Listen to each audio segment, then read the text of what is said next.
conference. Please don't cry after we're finished. There'll be another BSF.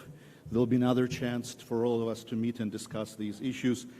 I would like to welcome you to this conversation. My name is Alex Ronishvili-Grigoriev. I'm the president of the Council for Inclusive Governance, and I would like to thank the organizers once again for doing what they are doing.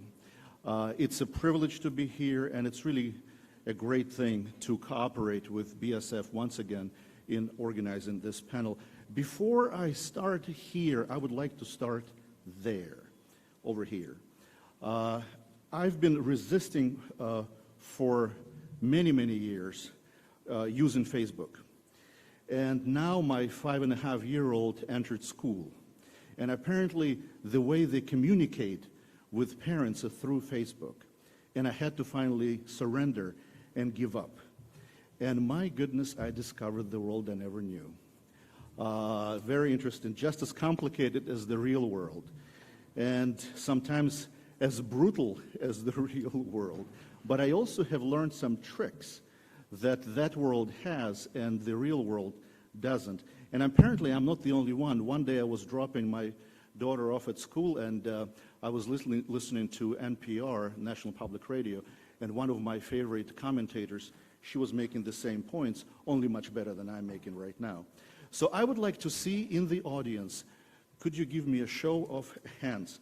How many of you have actually unfriended, muted, blocked, or I learned a new word, ghosted someone on Facebook or Twitter? Oh, come on, be honest. I know the statistics. Yeah, and you too. Yeah, and me too. Because they said something about politics, religion, child upbringing, food that you like and they don't. How many of you have at least one person whom you have avoided because you didn't want to talk to them? On the street, in the corridor, or told them that you have a twin so you don't have to talk to them when you actually see them and they see you? I think the statistic is much higher. Maybe in America they're higher than in this region. What it all shows to me, we're so polarized. I'm concerned with the state of affairs between Kosovo and Serbia, but I'm also concerned about the state of civility in our societies, including my own. And I'm worried that that state of incivility is seeping into every single conversation, including this one. And this is one of the reasons why Sonia Licht and I were sitting in the spring of this year, and we were thinking maybe enough of politicians for a change. Maybe enough of incivility and shouting people for a change. Maybe we should do something else. The lack of that civility, I think, affects our ability to deal with very important issues. Yesterday we heard from our friends who presented a brilliant study, something that you see yourselves every day. We see tabloids where people cutting heads off on ethnic basis. We see wars being declared. We see all sorts of vocabulary that shouldn't be used. I think the beauty of BSF is that BSF gives us an opportunity to have a conversation. And to tell you the truth, at the core of the mission of the Council for Inclusive Governance is also to encourage, especially politicians, to have a decent conversation, to have civility in discourse. And it's also in the DNA of CIG's main funder, Switzerland, to have a civil conversation. And this is what BSF does, and this is why I feel at home here at BSF. It used to be that in order to have a polite conversation, the only thing you needed to do is to follow the example of Professor Higgins in My Fair Lady when he told Eliza Doolittle, just talk about the weather and your health and you'll be fine. Now with climate change and anti-vaccine, I'm not so sure this is such a great idea. In the world that we live today, almost every subject we talk about becomes radioactive. We start arguing, we start screaming at each other. Our politicians cannot talk to each other. Most often we hear shouting than a conversation. We don't want to compromise.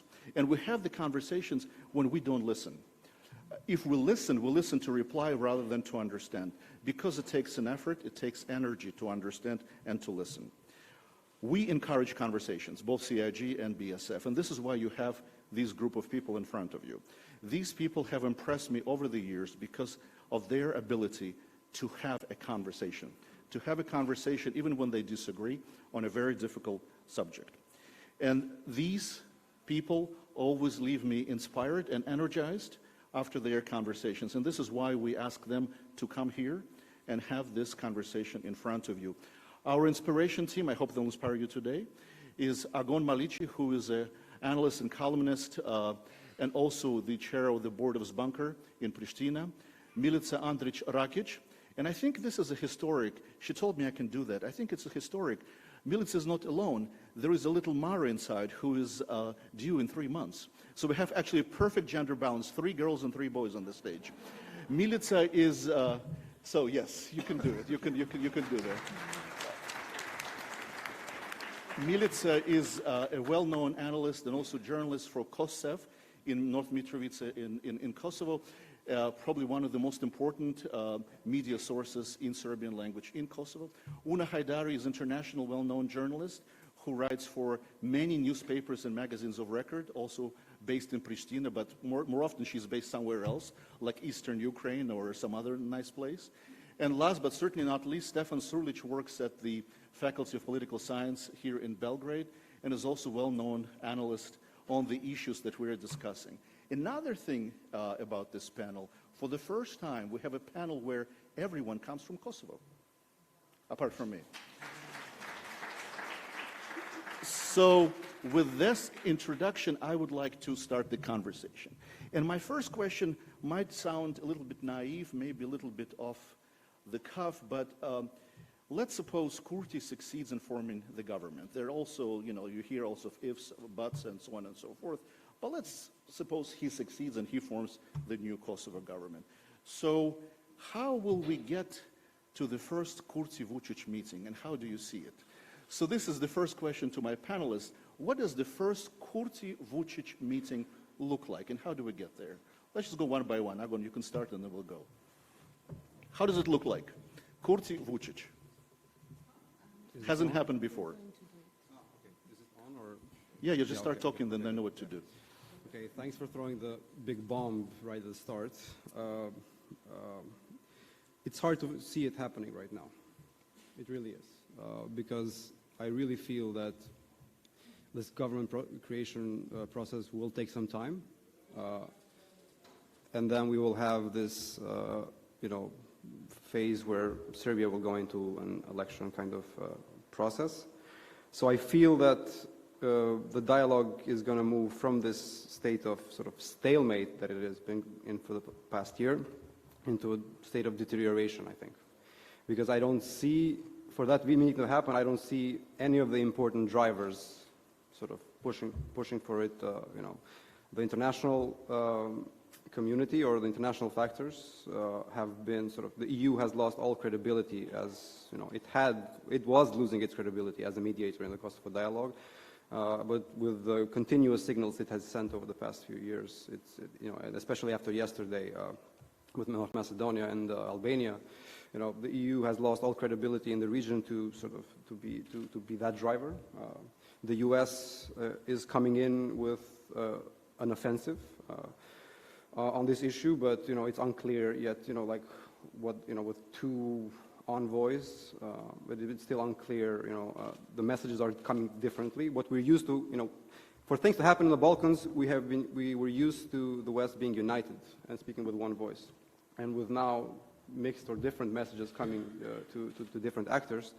I feel that external driver for that first meeting to happen soon is kind of missing. But when it happens, what happens in the room? Do they shout at each other? Do they say? No. I don't think so. I mean, Kurti has, for the first week after coming first in the election, he has taken a little bit of a, he has taken off the populist kind of tone that he used to have. It's standard practice, I guess, for populists. And he's sounding like a statesman a little bit. And I think he understands the weight of the moment, and I think that he can surprise, as much as he has transformed over the last decade, and he has. I think he can be somebody who could be more constructive on the dialogue than people think. Although he publicly says that I have changed only strategy but not aims and goals, I still think that he can sit at the table, but only if there is this sort of idea that that will lead to something. And right now, it doesn't look like it's leading to anything. Milica, how does it look like? Vučić meets Kurti. First, I have to say that Kurti himself is not really my cup of tea, so I have very strong opinions about him, but I do recognize that they might be biased. I might not have enough of time for all of them, but I think that what's happening in Kosovo now resembles a lot of the situation in Serbia in 2012. And I see a lot of tendencies with Kurti that might bring him to be a new Vučić in Kosovo. So there's underlying autocracy trait about him that is making me very, very uncomfortable. But again, many of my friends and colleagues whose opinion I really cherish disagree with me, so I will leave the space that I might be wrong. I think that the initial meeting is not that unlikely to happen. The first meeting, I don't think that he would just refuse to meet, but I do think that he would be very uncomfortable and surprised by how much he cannot really do what he expects to be able to do. So he was in the opposition for, 10 years? He never had the responsibility of the government. He never really had to deal with intricacies of Kosovo's administrative system, especially when it comes to some of the rights of Kosovo Serbs. And like a day after the election, he already made a blunder. He already said that he's ready to go around some of the constitutional rights of Kosovo Serbs, and I don't think that necessarily he really wanted to do that. I really just think that he didn't read the constitution and that he didn't know. No, sorry to interrupt you, but did that statement about not accepting Lista Srpska into the government, would that have any impact on the Kosovo Serbs, or what kind? And it's very, if he continues with messages like that, he's just going to create, there isn't currently grassroots support for Srpska List, but if he continues to do so, he will intimidate Kosovo Serb community, and he will cause for Srpska List to have more of a grassroots support, because I think that's, but the main issue is that I think that he didn't really know, he didn't really understand, because he never cared about these things. He would attack the previous governments for depending too much on the Serbian political entity, but again, I think that's out of him not knowing all of the intricacies of this system. So I think he's in for a lot of surprises. I don't think he would shout. He is an intelligent man. He wouldn't allow himself to be that base, I guess, but he would be very uncomfortable and would maybe start to understand his new position better. Okay. Una, when they meet, what happens? How do they meet? While I agree with most of the points made by the previous panelists, I think one of the things that we can definitely expect from the first meeting between Kurti and Vučić is that Kurti has built his legacy on insisting on radical transparency. And in the interviews he's done since their electoral victory in the parliamentary elections, he said that one of the things that he'll include into the dialogue that hasn't existed before is radical transparency. And this is something, at least when it comes to the first meetings, Milica rightly stressed the fact that he hasn't been tested in the arena of Kosovo-Serbia relations. It's easy for an opposition member to purport to purport that he will do things completely differently from everyone else. But he has insisted on radical transparency, and I think that might make Vučić uncomfortable, because at least this is the feeling among journalists who've covered the dialogue. Even though after respective meetings they would come out and often deliver sort of somewhat contradicting statements, we journalists believe that they somehow had agreed on, this is what you sell your public, or how you sell this agreement to your public, and this is how we're going to sell this agreement to our public. I feel that Kurti initially will not adhere to that.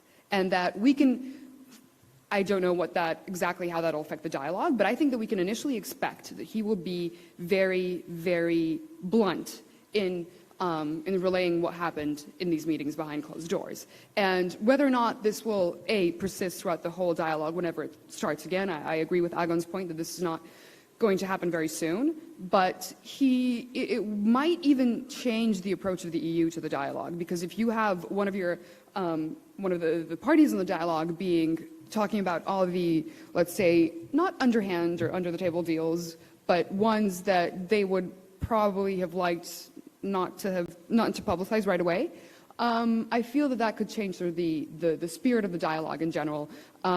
This is Kurti's legacy as an opposition member and as a political figure in general.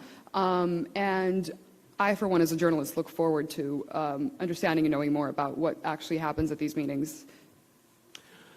Stefan, how easy will it be for Vučić to go to that meeting? They've been talking about Kurti so far. At this moment, your question sounds very idealistic, so give me the opportunity to have an idealistic answer.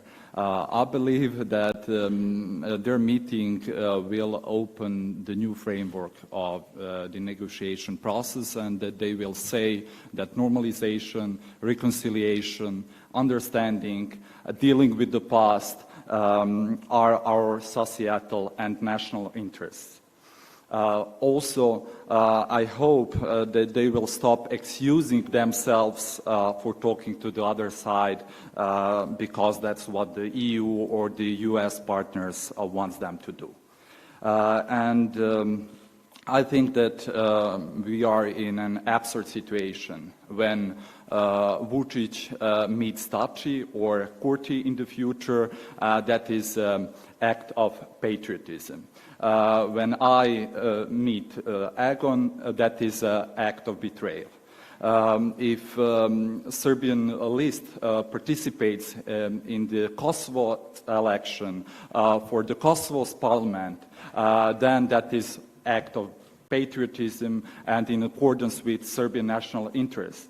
Also, if Serbian peasant from Staro Gradsko has Kosovo's identity card, he's a traitor of Serbian national interests. And that is the absurd. Also, it's so absurd that when Serbs in the north of Kosovo display Serbian flag, then that is considered as something like against Kosovo's sovereignty. But when the largest party in Kosovo wave the flags of neighboring Albania, then they are seen as the biggest protectors of Kosovo's sovereignty. So we need to leave that absurd, and I hope that Vučić and Kurti will also leave that absurd. Well, thank you. Speaking about absurds, but also, Una, about change in EU stance on the dialogue. What is the EU stance on the dialogue? We've seen so many different things over the years. We've seen normalization. We've seen a rush for a quick fix with some borders being changed. We've seen nothing. We've been debating here at the forum a very critical point of giving just a date, not membership, nothing, a date to start talking to Macedonia and Albania, as if nobody has any memories. I don't know, you people probably have memories. I do have memories. I remember in 2005, the government led by same SDSM passes the most difficult reform on territorial reorganization of Macedonia. The Prime Minister at the time, Bučkovski, was almost burned alive by his own people in Struga at the party meeting. He jumps out of the window. He loses 2 coalition partners. France blocks the date in 2005 in December, same thing as what they were voting on right now. Then in April we had Gruevski, for 10 years enjoyed the architecture and corruption. Then people make another attempt to do the right thing. Some of them get chairs thrown into them, some have her hair pulled out. They do go through that. They pass the right decision, and again, it's not the time. I don't get it. We are supposed, I thought, to support the moderates, not to support the radicals. So, Una, what's the EU policy on this? How do we support all of this? I thought you could give me an answer to that. At least us journalists have had a hard time sort of pinning it down over the years. With Serbia, that's the most important. I think the worst thing is that I interviewed Kurti a couple of days ago, and he said that we're not taking over. Of course, they, meaning the previous governments, including Ramush Haradinaj and Hashim Thaçi, were not going to give up power when it was easy. They only chose to stand down or to sort of hand over power easily now because they know that the situation is at a breaking point. One thing that can definitely not continue anymore, and this is felt, I feel, with citizens both in Kosovo and in Serbia, is that you cannot sell the compromises, the difficult compromise of the dialogue, as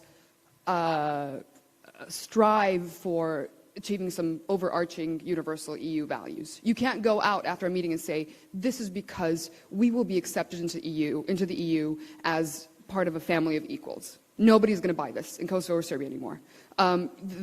What people like referring to as the carrot, the EU carrot, that at the end of the stick that made it easier for, like, let's say in Kosovo Republic, agreements such as the Montenegro border deal, even though it, of course, faced a lot of resistance, but to sort of pass in parliament, the association agreement to pass in parliament and stuff like that, was because there was a consensus amongst the public that it's okay, we're fighting for something greater.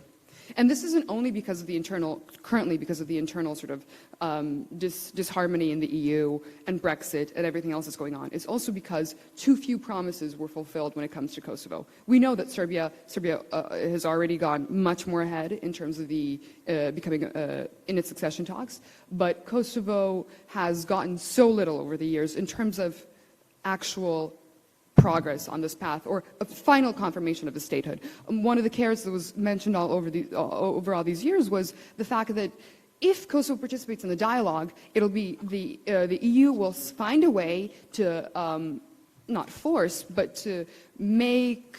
It will lead to the 5 non-recognizing members in the EU to recognize in Kosovo, and that is completely impossible at this point. And so I think that the dialogue needs complete restructuring, that both sides need to be much more frank with their populations. Of course, this has been something that should have happened a long time ago, but you cannot, as a journalist who's followed these things over all these years and has then talked to people about the results of the dialogue, whatever they were or weren't, I cannot go up to someone and say, should we do this because of EU accession? Or should we do this because the EU is so great and we want to be part of this? That's not going to fly anymore. So, what do you think when you say they need to be more frank with their populations? What does it mean? They need to be more frank with their populations. I think this kind of ties in to what Stefan said about patriotism and betrayal and the whole framing of the dialogue, but you cannot. The Kosovo Albanian population think that their problem is the most important problem in the world. The Serbian citizens of Serbia think that their problem is the most important problem in the world. And not only has the EU, and the EU kind of played along, it was like, oh, we have these high-level sort of commissioners that are going to be part of this. All the pomp and circumstance that went with like the dialogue was about framing it as this like historical massive moment for both citizens of both countries, and that is not can't work anymore. I think that Kurti, if he were to listen to me, should sit down and say or when he talks to his population, say we are a tiny nation that is almost entirely insignificant if it weren't for this political problem that it currently faces. And the same thing should go for Vučić talking to his citizens, being. You believe that this is a big historical crossroads.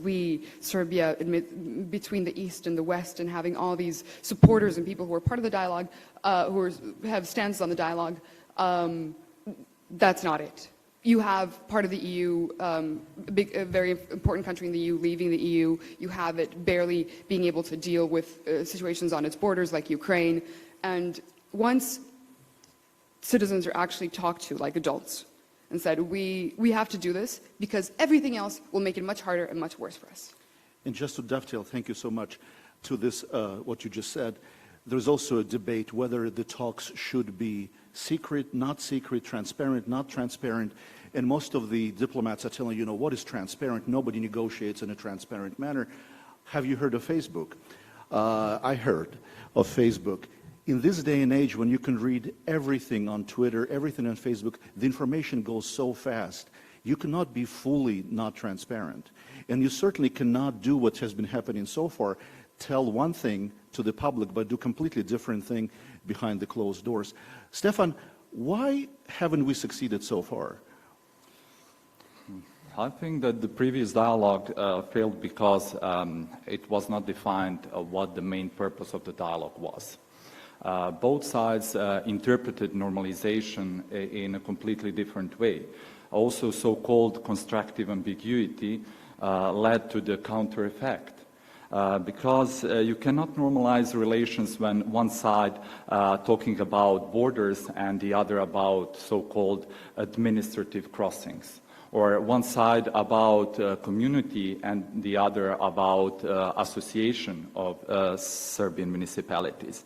In the end, what is the legal effect of these agreements? Because the Constitutional Court of Serbia have ruled that the Brussels Agreement is a political document without legal consequences, whereas the Kosovo Constitutional Court see it as legally binding international agreement with some controversial points, and which is why it has never been implemented. But that is the crucial problem of the dialogue. How can we believe in a final agreement when, if not even the first one, has been implemented? And I especially think the community of Serbian municipalities, because Kosovo missed the chance to integrate Serbs with the community or association of Serbian municipalities and create a multi-ethnic society. Because once the Kosovo authorities have signed a binding agreement, how can they now say we've changed our minds? That was a bad idea.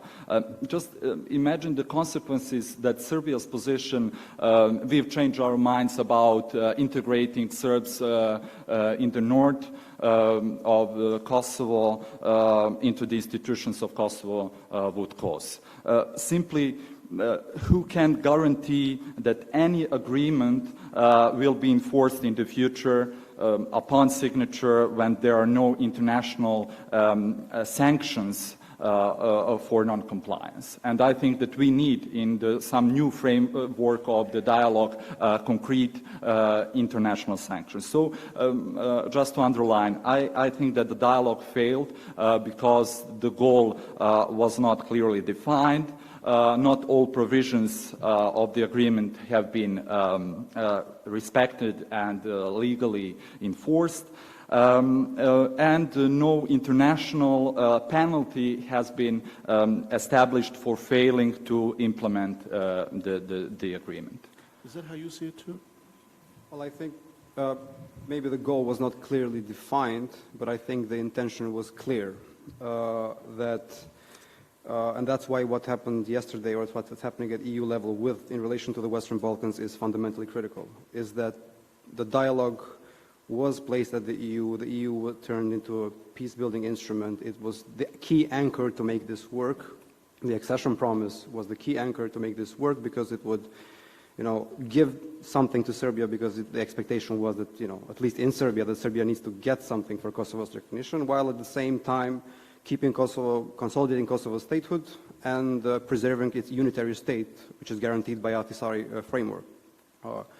So removing that removes the key incentive for Serbia to engage in this, and this is why, why it's very important to focus on what happened yesterday in Brussels, and especially with the French position. And it has been, I don't know if France or anybody in Europe is really aware of the disaster it's sort of brewing in the region.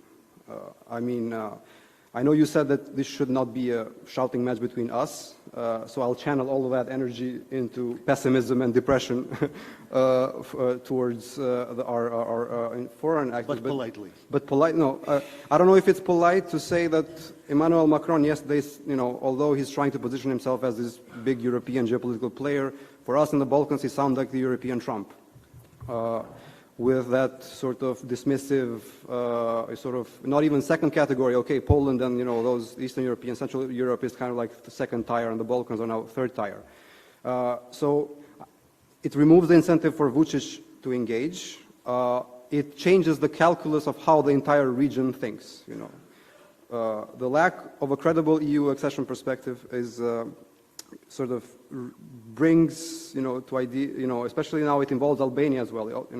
The way Albania was treated yesterday as well, not just by the French, but also by the Dutch, where there's xenophobic arguments, and Kosovo, I'm forgetting Kosovo, which still doesn't have visa liberalization, the only country in Europe not to have visa liberalization, is sending the kind of signals where the EU is sort of giving up its role in the region. And people will start to prioritize the security architecture in the region. And so it not only, in the current situation, if I am Vučić, why do I, we saw the poll numbers yesterday in terms of how popular any agreement with Kosovo is, why continue to engage with this? If I am Kosovo and Albania, and especially in Kosovo, what is Albin Kurti's in sort of incentive as well? There is no domestic demand for an agreement. People voted him primarily as a protest vote for domestic issues, anti-corruption, rule of law, economic growth. This is not in people's sort of priority. He does not have any. So let me stop you here because this is, I think this is critical. Yeah. If we don't have external incentives, if they're disappearing, if the domestic incentives are not there, where are we? That's why I'm saying we're moving from sort of stalemate to deterioration, and this is going to be a 5 to 10 year thing, I fear. Is there anything that can be done? A structural thing, and last year we were at the same panel, and I kind of said that if there was no agreement within the last year, which has already passed, we are going into this new dynamic. I really, this is my main worry, because the other driver, which is domestic demand, socially driven, process, is nowhere. We saw how big the ethnic distance is in the polling numbers yesterday. There's a huge mistrust. There's a huge disconnect between societies that has been fed by the political elites because they wanted to kind of monopolize the ownership over the dialogue, and while at the same time playing this double game of keeping tensions high and presenting themselves as the only interlocutors that could strike a deal. But they have less. Now we're stuck in a situation where there's no foreign support for this, or there's like diverging sort of voices. The political calculus domestically, both in Kosovo and Serbia, is complicated for anybody to go and push this, or nobody has the political capital to do it. Whereas at the social level, the level of hate and the level of,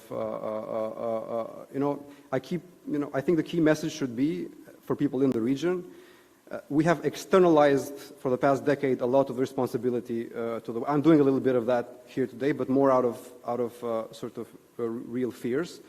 We've spent too much time relying on the EU, but we should realize that we're alone. And I think this should be the realization after yesterday. In the Balkans, we are alone.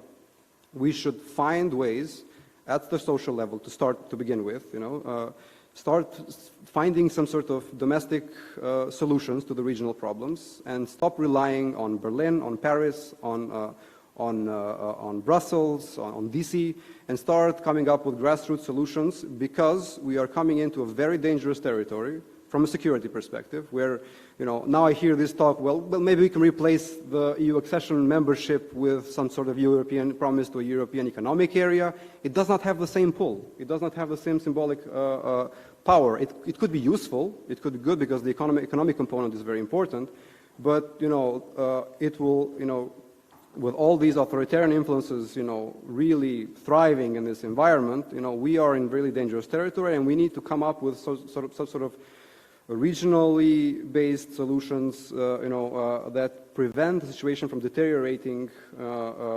into the kind of scenarios that I think we should really start talking about now.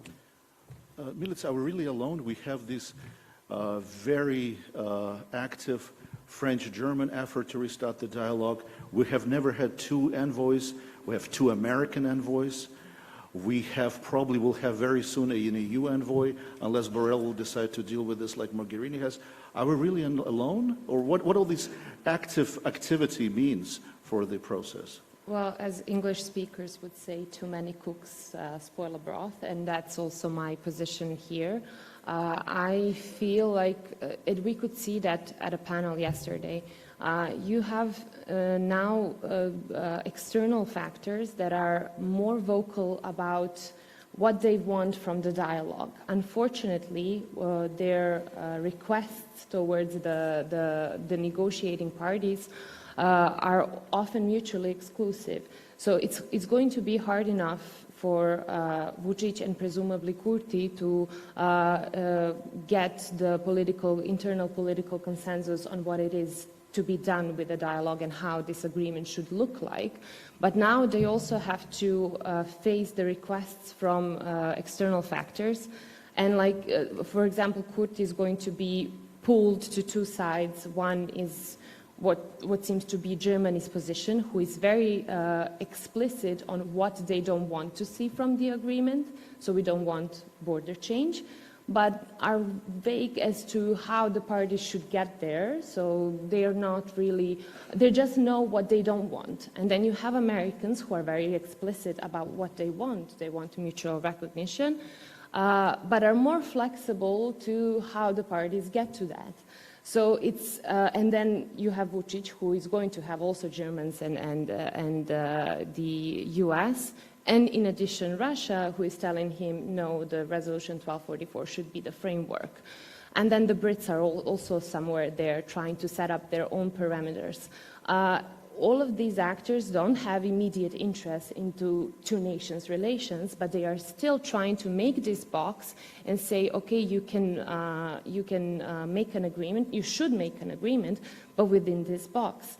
Unfortunately, their boxes don't have a common area. That's the issue. So I really, I think that these types of pressures, these instructions as to how these people should be discussing this issue are very harmful, and I think that they will again lead to the disruption of the dialogue. What again we could hear on the panel yesterday is Ms. Ashton saying the parties made to the first agreement because we didn't tell them you should do this or you should do that.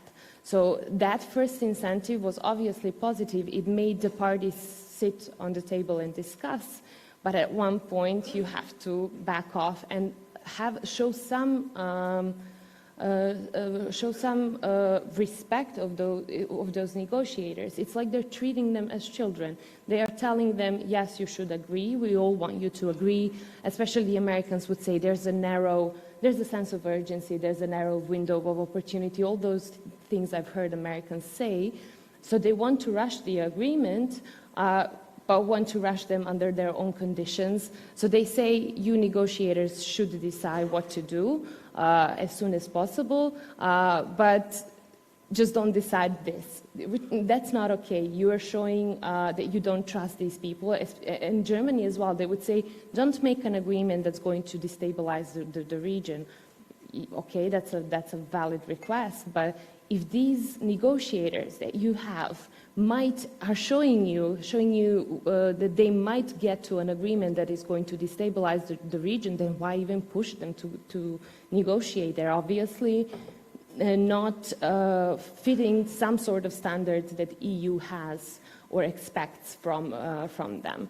And I also have to say that there is a reason why we got into this situation, because in 2012, 2013, Vučić was on the verge, like he almost recognized Kosovo, but then Kosovo made what I think is the biggest mistake of Kosovo government, which is trying to avoid implementing the Serb majority association, and this gave the space to Vučić to first present Kosovo as an unreliable side in the dialogue, and then to ask for additional concessions. Agon opened my eyes some months ago, explaining to me how for Kosovo 2008 and the Ahtisaari and the constitution was already a concession to Kosovo Serbs. We never really considered that as a possibility, but he explained it to me, and I can understand his position. But because the association was not formed, Vučić had the right to stop the further integration, and he can now share the blame. He would be, had Kosovo done their part, Vučić would be the only one to blame. Now he's not, so he has this space to ask for concessions, and unfortunately now we're in this very interesting situation where Serbia was being told you're not realistic about the situation on the field, but now Kosovo seems to be not realistic about how things are, what's the power struggle between the negotiators. All right. Well, we spent about half an hour talking what has been done wrong. I really, because there are so many people here, I'm sure some of you have questions. Let's spend about half an hour what should be done right. So, Una, where would you start now? You know, there are lots of schools of thoughts. I see that the new American envoy, Trump's envoy, I mean, the latest envoy, wants to do it fast. I hear there is a desire to reach an agreement by February. Some people are saying, forget about it. There are so many things that are not in place. Milica just told us without a basic agreement between the main European powers and the US, it's very difficult to get there. We still need the government in Kosovo to form. God knows how long that will take. So if we start building a better process, how will we go around it? What should we do? Well, I wouldn't go into the specifics of agreements and the dialogue. I would go into what should be done, stress that one thing that should be done right is that, not that the rhetoric of politicians can be controlled as such, but for there not to be a descent into insular sort of thinking or increased nationalist thinking. I'm afraid that, I wouldn't want to be in the shoes of the North Macedonian government at this point, because their population is now only going to react to rhetoric or policies that are similar, or going to react more, not everyone, of course, but to policies and rhetoric that is similar to what's going on in Poland or in Hungary or in other parts of the EU. Because when everything goes wrong, these politicians don't think long term. They think, how do I stay in power for this mandate and the next one? And then, and a lot of it, oftentimes, that includes rhetoric that's nationalist. The same thing goes for Albania. I mean, Albania is even worse off. I'm not that Edi Rama was a nationalist to start with, but I see a situation where it could be, where these politicians could realize that their power is, since they can't control the process, their power is in causing chaos. I can cause problems for you if you don't, since I can't be a productive part of the dialogue. So Edi Rama could become more involved in at least rhetorically, in the whole Kosovo issue, in the Macedonia issue or the Macedonian-Albanian issue. Macedonian Albanians and Montenegro, I wouldn't go as far. I think Đukanović has for some reason been able to manage that. But the same thing goes for Serbia. I mean, you create strange bedfellows with inefficiency. Dodik said a couple of days ago, he said, I'm so glad that Kurti got elected, because now we will have the Albanians to just join Albania, we should do the redrawing of territories, have the South join Albania, and us, Republika Srpska, join Serbia. And this is what is created with situations that are inefficient. So I think that one thing that should be done right, sort of briefly conclude, is really, whether it's civil society, journalists, anyone who can sort of have the public's ear in any way, try to minimize this rhetoric that's going to only become worse and worse. Because, I mean, this has happened when countries like Poland that were very successful economically, they went into the EU with this massive euphoria of most of the sort of former socialist countries. It was very positively inclined towards the EU. And now you have a government that sees the EU as an enemy, at least when it comes to public rhetoric. So, I mean, if it happened in places like Poland, why wouldn't it happen in Kosovo, Serbia, Macedonia, North Macedonia, or Albania?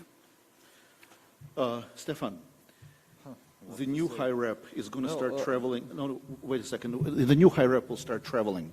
to Pristina. He says his first trip will be in Pristina. So your advice to him, continuing the theme, how should they structure the new people in the European Commission and the EAS? What should they do? How should they structure the process?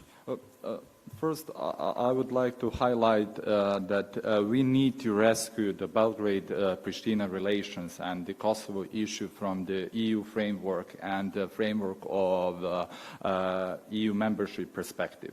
Because let's imagine that we do not want to become a part of the EU, and imagine that EU doesn't have interest to admit us. We again have a need and obligation to reconcile and normalize our relations.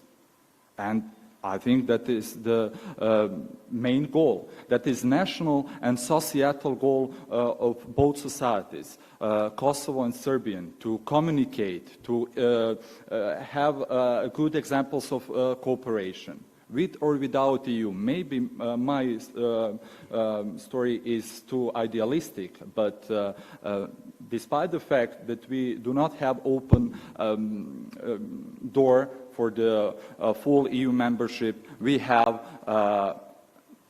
really concrete problems between our two societies. Also, I think that the dialogue requires a new framework. And I believe that evaluating previous deals would be a good starting point. Also, the dialogue should have a clearly defined objective without constructive ambiguity, with the active involvement of the EU as a mediator and facilitator, that's it, and supported by the US government. Also, one of the major drawbacks of the previous dialogue has been the absence of deadlines. And any future agreement must specify the topic, time for the implementation, verification, and confirmation of the commitment. As well, as I mentioned before, sanctions for non-compliance. And again, international financial support to implement what has been agreed. Also, I think that the crucial role how politicians, they need to support public relations and communication between two societies through especially public appearances. And the media need to encourage and showcase examples of good cooperation. And that is a new framework for the new dialogue between Belgrade and Pristina. If you, citing you, rescue, you said, the dialogue from the EU perspective or EU framework, then what are the carrots and sticks of the mediators in the process? Normal life. Normal life of Serbs and Albanians. I think that's the main goal.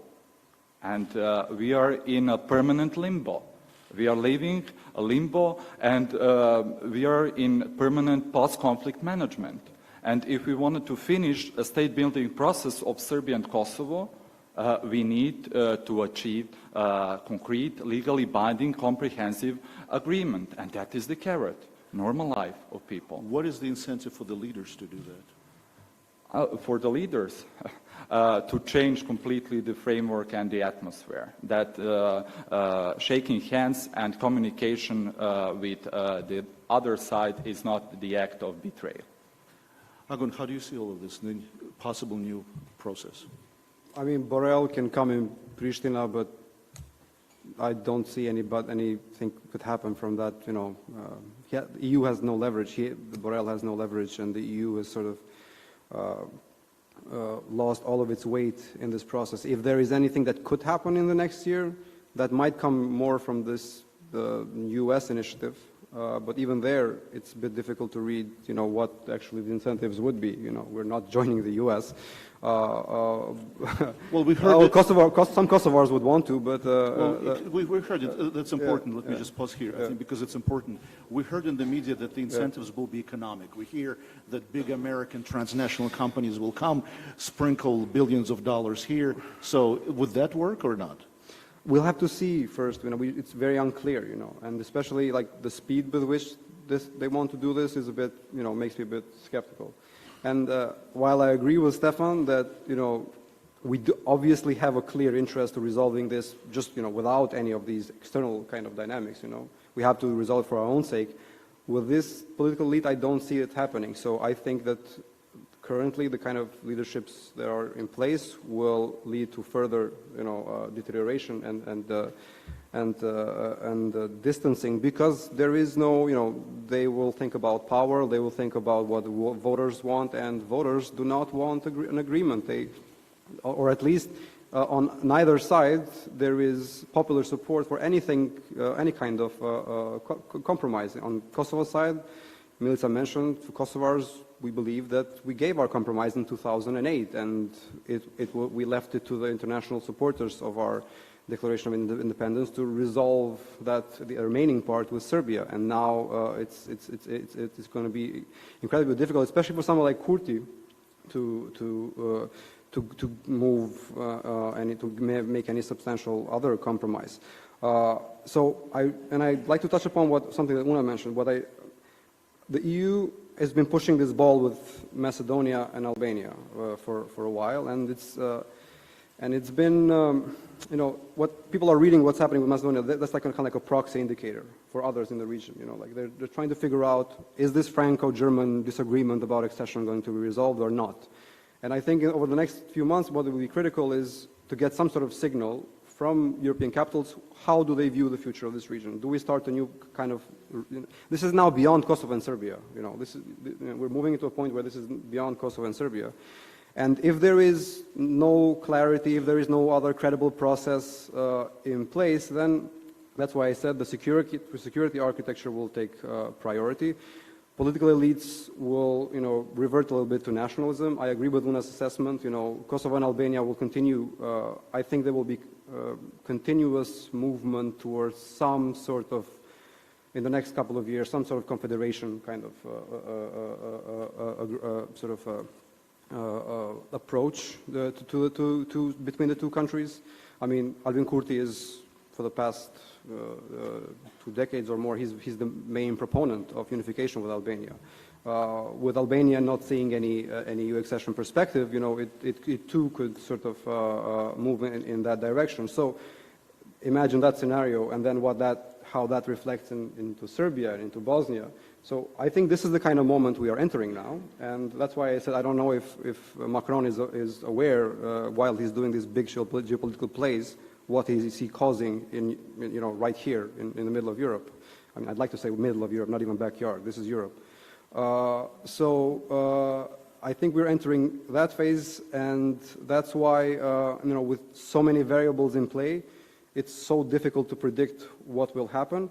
But what I think that, since your question is what we should do, is that we should not neglect what was neglected over the past decade, is just leave this entire process to political elites, but we should start some bit of a more of a social process of dialogue that, between civil society, we try to do this within Kosovo as part of some informal groups that we have to build some sort of consensus, so that when the security situation starts to deteriorate, we can at least keep things normal and build some sort of resilience to any kind of negative development. I'm not foreseeing positive developments. What I'm hoping, at least, is that we prevent some sort of more serious escalation. But that will take time. What's in the meantime? In the meantime, I know it's very important because if I understand all of you, actually, that with the absence of tangible EU perspective immediately now, we have to work on the domestic pressure on the societies. We have to work on the societies, pressure on the leaders from below. I understand that's as important, hasn't been done, but that will take time. What's in the meantime? In the meantime, I think if there is one form of pressure that could be, or at least exerted by foreign actors, is to keep at least the level of discourse from the political elites, so that they don't instigate something. I think we're entering the kind of phase where one small incident, and then heated media rhetoric could. I think we're entering a phase of containment rather than solutions. So if at least some of the foreign sort of interlocutors could at least try to make sure that the rhetoric doesn't get heated, that incidents are not instigated, and this is the time for foreign actors, for authoritarian, for Russia, for all these actors to kind of, if they want to destabilize the region, this is now the next couple of years will be a perfect time. They've tried to do it over the past few years, and I think as a region we should be proud that Balkans showed quite considerable resilience in Montenegro, in Macedonia, in not falling for some of these traps. But I fear that that resilience might not hold over the next couple of years. So, as I said, we're not going to be a shouting match between us here. It's going to be sort of me venting all of that to especially European countries for failing miserably to show some leadership. And can you imagine? I mean, just to conclude with this, everybody was. Some European diplomats like Carl Bildt were complaining how Ukrainian President Zelensky was complaining to Trump about the unreliability of European leaders. And well, his words sounded very, even in the age of Trump, the U.S. is sometimes more reliable than Europe, and that just shows how skeptical and pessimistic, and how Europe has failed to sort of become a geopolitical player that Macron or Borrell are trying to make it. Well, I'm sure there'll be lots of questions from the audience to this conversation today. But before we do that, I still have in my plans at least 7 minutes to ask maybe perhaps the most difficult question. But since none of you is a politician, you all belong to either an academic or civil, well, academia is also a civil society, to civil society. So if I ask you this question, you won't be thrown out of the political party if you will give a wrong answer. My question is, in terms of solutions, have you thought for the whole problem? We saw yesterday our friends told us, no recognition, UN membership recognition, full and so on and so forth. Has there been some out-of-the-box solution that nobody has thought of, but you have? Even the beginnings of the solution. Yesterday we were looking at, when our friends presented their brilliant research, 2 models. For those of you who were not there, was one model full legal recognition, and the other one was no recognition by Serbia, but with the UN seat for Kosovo. Since you are the thinking people and not political people, and nobody will throw you out of a political party for saying these things, has anything that has not been mentioned? Is there something out of box thing? Milica, yeah, no? Anyone? Yeah, no, there isn't any out of the box solution, and I think that's because Kosovo is bent on getting the recognition, and then Serbia is bent on putting the highest price on that request. And it seems to be that it's not possible to reach anything outside of that will be conclusive enough. That stems from, maybe even Agon is better to explain this, but this stems from the distrust of majority population in Kosovo towards Serbia, and from what I understand, the majority population is afraid if they don't receive recognition from Serbia, that Serbia might one day, sort of speak, come back to Kosovo. So this is really the stomping point. The request for recognition is really the stomping point for any solution outside of the box, because the distrust is so vast. And as you well mentioned, the research yesterday, and this is one of the main things that I think maybe the EU should be focusing on primarily media in Serbia, and how they are literally dehumanizing Albanians every single day. This is very troubling, and we are starting to have also hints that this might start happening in Kosovo, not through media, but you have Kurti, who is saying, I want a dialogue with Kosovo Serbs. He's been saying this for years, and then he says at the same time, I will only speak to Serbs that recognize Kosovo. You will not find Serbs, many Kosovo Serbs, that will accept to come to a meeting with you, after which meeting you will come out and say, these are the Serbs that recognize Kosovo. This will endanger them, even if they do feel that way, but I don't think that there's even a 1% of Serbs that feel that way. So if he cannot think to sit down and speak to a Serb that will tell him, I don't recognize Kosovo, and if you have people on the Serbian side that go all red or berserk if somebody refers to Kosovo as a country, then you don't really have a good situation to start anything up. So if I were EU, I would focus on this hate speech that is coming from the media every day, and that is reflecting then on the relations in Kosovo. When Informer publishes that a word would kill Serbs or cut off their heads, of course Albanians in Kosovo will get offended by that, because of course there's no single nation that is, that every single individual from that nation is the same. So they will resent Kosovo Serbs for that, and that does increase the possibility of Kosovo Serbs getting into difficult positions in Kosovo because the Serbian media are doing this. So unless something is done about that, so now there isn't any really interest in normalizing relations, not from politicians nor from the society, but not even society is going to be able to give that push unless we realize that we're pretty much very alike individuals, especially when it comes to our national identity and how we cling to segments of that national identity, and to which extent actually we're very similar into how we act and how emotions drive our political decisions, both Albanians and Serbs. Una? I think that, so all of us can agree that the sort of normal developmental processes that countries in post-conflict situations go through were, especially with regard to Serbia and Kosovo, but to some extent Bosnia as well, were put on hold while the dialogue was taking place, or until this issue would be resolved. In both Kosovo and Serbia, it's very easy for politicians, because this is the setting that has been created, for politicians on both sides to ignore economic questions, developmental questions, everything else, because the dialogue is of national, as Stefan said, of national sort of significance and historic significance. I feel that one thing, talking to people in the whole region, not just Kosovo and Serbia, one way to do this was, why not put it on its head until have something on the back burner that is related to the dialogue and getting it somewhere and sort of normalizing these views. But I think something along the lines of a mini Marshall Plan for the Western Balkans that would have strategic investments and boost local economies could sort of remove the existential threat that these people deal with.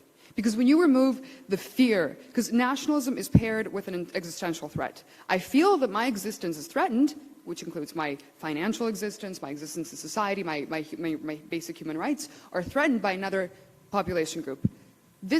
I mean, even in the case of Yugoslavia, this helped a lot in creating better relations between Kosovo as the autonomous province and Serbia when there were key economic investments in areas that made the standard of living better. And so until we get to political agreement, have before that I would, with all the money that's spent on various initiatives in the Balkan, I know that the Western Balkan 6 was also part of this, but maybe sort of reinvigorate the Western Balkan 6, include strategic investments and increase sort of economic productivity, inject that into the economies of the region. Because then I feel people will that's the best way at keeping these populations that are very, very skeptical right now from becoming radicalized or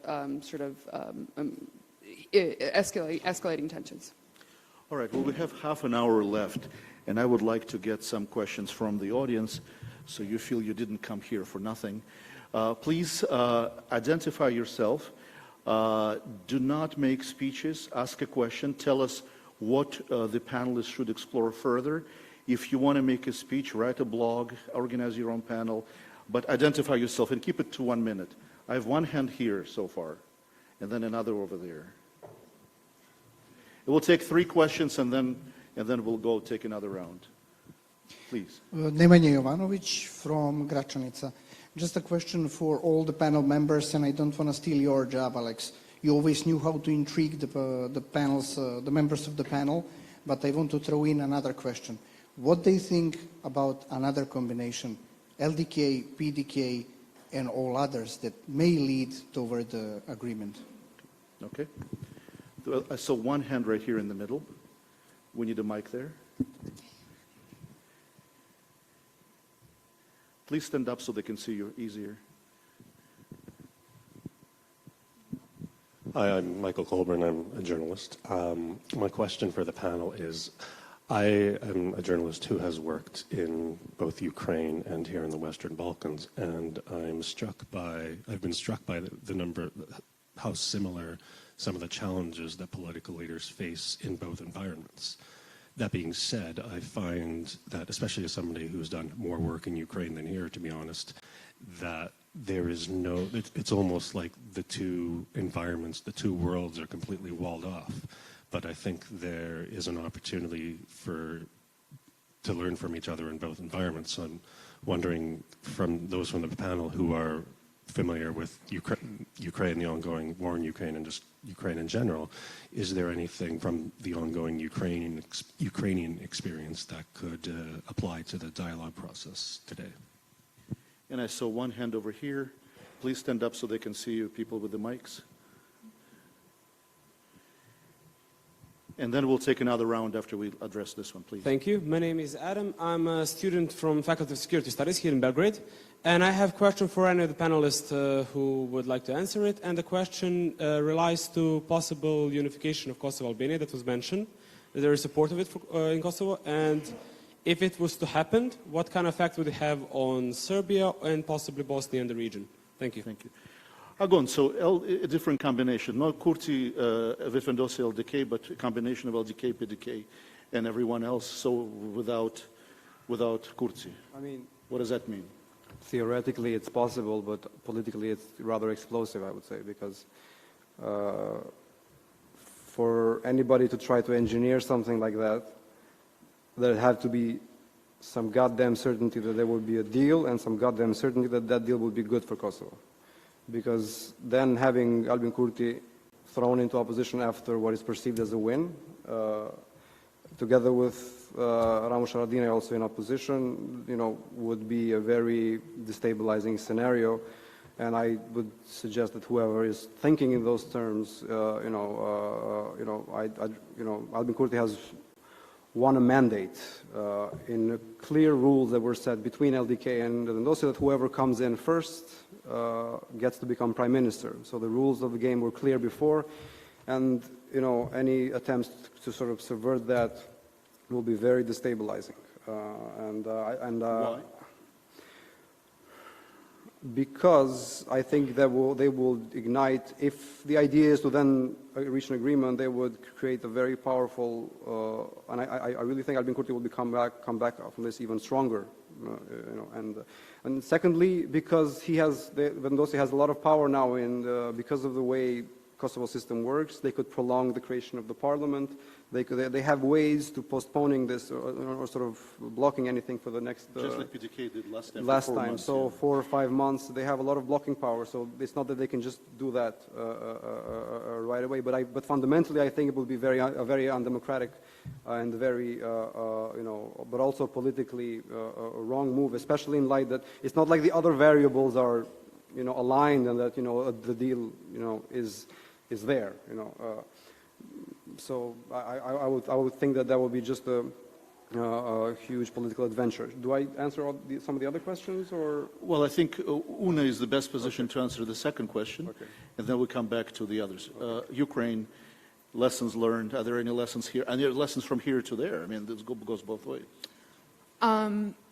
I would take all these Balkan leaders, but especially leaders of Kosovo and Serbia, to go on a field trip to Ukraine and to actually see, to Donbass in Crimea, and to actually see what it really means to have problems and not be able to control your territory and not be able, and be in the position where the EU has its hands tied, where the US has its hands tied, and actually can't do that much to improve the situation for the country.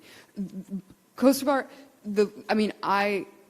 if anyone who compares these two should think, I keep thinking that like both the Kosovo and the Serb leaders are very spoiled because what the current president, with all his faults, has to juggle a situation where he has an ongoing war in the east, a territory that's more or less foregone, or it will not be part of Ukraine, and somehow still has to moderate his rhetoric. If you put Vučić in charge of Ukraine, it would have been, Kurti maybe, Thaci, Vučić especially, in charge of Ukraine, with his rhetoric and mindset, it would be catastrophic. So, but what the similarities between the two are, they both are some of the main foreign policy challenges for the EU.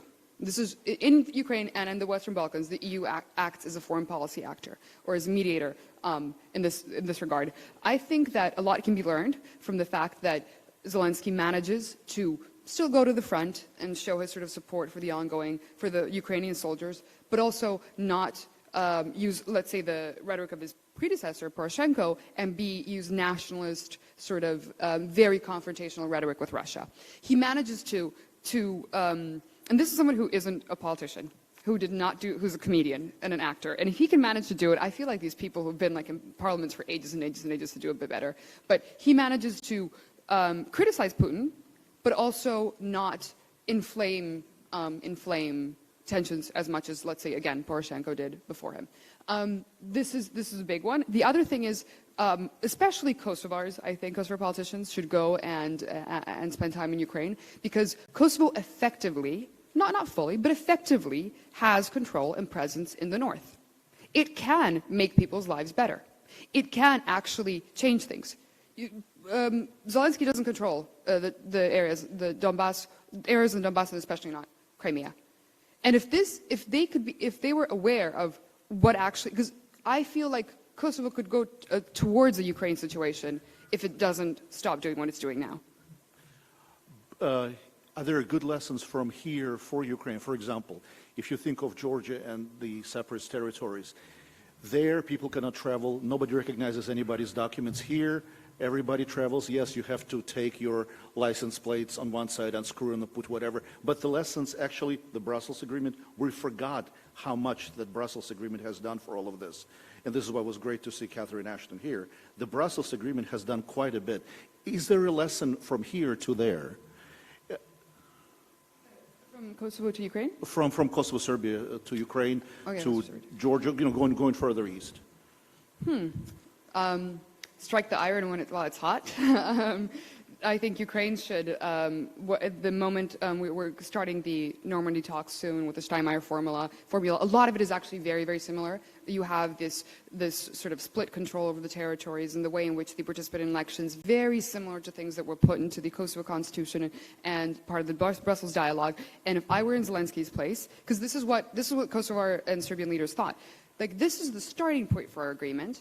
We don't like it, so we'll fiddle with it until we get exactly what we want. And then things got worse, as they have gotten worse now. So if anyone in Ukraine were to learn from the Kosovo-Serbia situation, strike the iron while it's hot, get onto these. The first thing should be getting rid of the big issues. And whether if in 10 years there's a different solution for Donbass and Crimea, fantastic. But now take what's on the table, because this wasn't a lesson. This wasn't made clear by the leaders in Serbia, or wasn't clear to the leaders in Serbia and Kosovo. Let me take Nemanja's question and go back to you, Milica. Does it matter to the Kosovo Serbs who forms the coalition? Kurti and LDK, or PDK, LDK, and the others? Does it matter or not? Sorry, Kosovo Serbs or? For Kosovo Serbs and for Serbia as well. But first of all, for Kosovo Serbs, does it matter or not? For Kosovo Serbs, it's pretty much the same. I mean, I don't think that Kurti can be much worse than Ramush. Can he be better? Let's hope. As I said, he's not my cup of tea. I don't expect many things from him. I think that he is not realistic about the Kosovo Serb community, but let's leave the room that I might be wrong.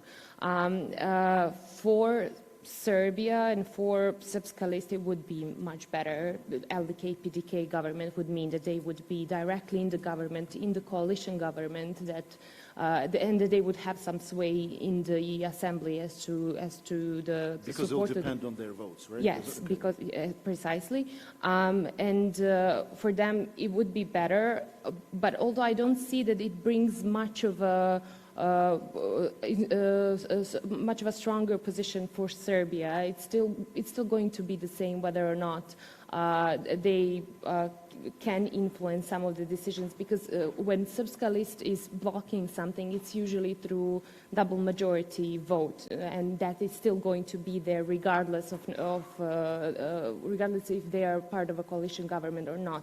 But I do agree with Agon. I don't see that happening because there's too much enthusiasm with Kosovo voters now over Veteran dossier taking over, and I really think that there might be even civil unrests if somebody tries to fiddle with the results, and it would be also a catastrophic move for LDK. So they would really have to be very unrational to do that. So I don't see that really happening. Can you explain something to me, because I don't get it? It seems to me in Belgrade, they are more willing and more interested in talking to the former commanders of KLA, PDK, AAK, and the others, people about whom, there are reports, there are certain things. Some of them had to go to The Hague already, but there's absolutely no desire whatsoever to talk to Kurti, about whom Dick Marty wrote absolutely nothing. Why there is such an interest to talk to those people, but such an allergy to talk to someone who hasn't done certain things, or presumably hasn't done? Yeah, there's two main things. First of all, you know what to expect from Ramush and Taci and these guys. They've been there for 20 years, and you know who they are and in which way to talk to them, so you know what to expect. With Kurti, you don't really know what to expect, what's going to be on the other side. There's that, but there's also the fact that precisely because of all of these things and the special court pressure that is coming now, that is coming on, Haradinaj and Taci and Kadri are all more, they have baggages from the past. They can be easily, what's the word? Ucenjeni? Coerced. Blackmailed, yes, that's the word. Whereas you don't have much on Kurti except for his radical behaviors in the assembly. So at the same time, he's something new that you don't know what to expect from, except for radical moves, and they cannot be blackmailed. And you have these guys with which you already have a way of communicating. You know how to deal with them. But how you haven't got nowhere with them. Don't they see an opportunity here, or this is such an allergy that...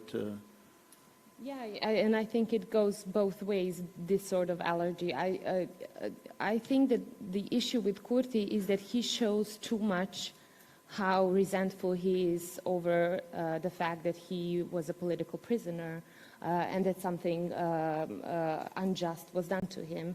So he's too open about that. Like you cannot go to regional TV shows and say Serbia is to blame because Serbia cannot face its past. This is why the whole region is not in the EU. That makes you look petty and makes you look unreliable.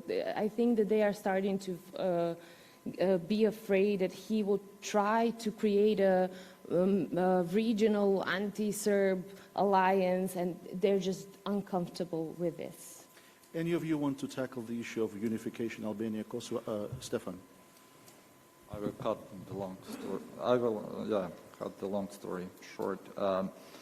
First, I see at this point only the idea of demarcation or a border changing can include the unification of Albania and Kosovo, because then we have two countries that by mutual agreement recognize and approach the delineation and demarcation of borders. Also, I think that the argument that there is no change of borders policy cuts no ice, because the independent of whole Kosovo or the part of Kosovo or the unification of Kosovo, Albania have the same effect in international law and international order. But I'm against it. I'm against any idea of partition, because I do believe that Serbian community should be a relevant political and societal element in Kosovo. And that is impossible without the North, without an urban, economic, medical, political and educational center. Everything else, so-called Serbian municipalities, are collection of villages that clustered around monasteries, and people will live that deserted areas. Okay, Agon, a few words.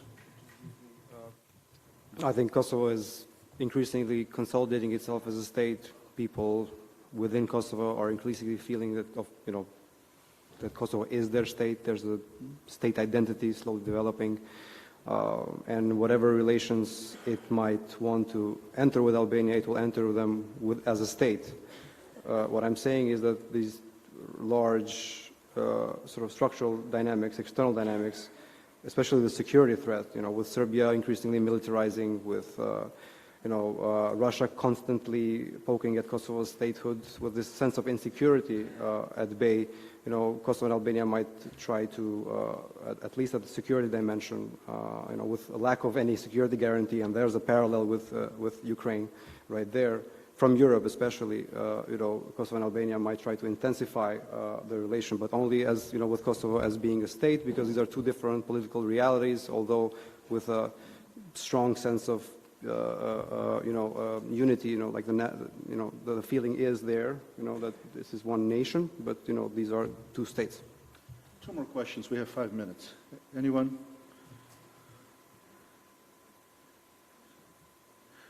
All right.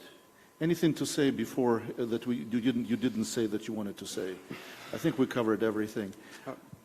Agon. Oh, there is one question over there, but let him ask the question. You can. Okay. Thomas Renato from the Policy Institute of International Affairs.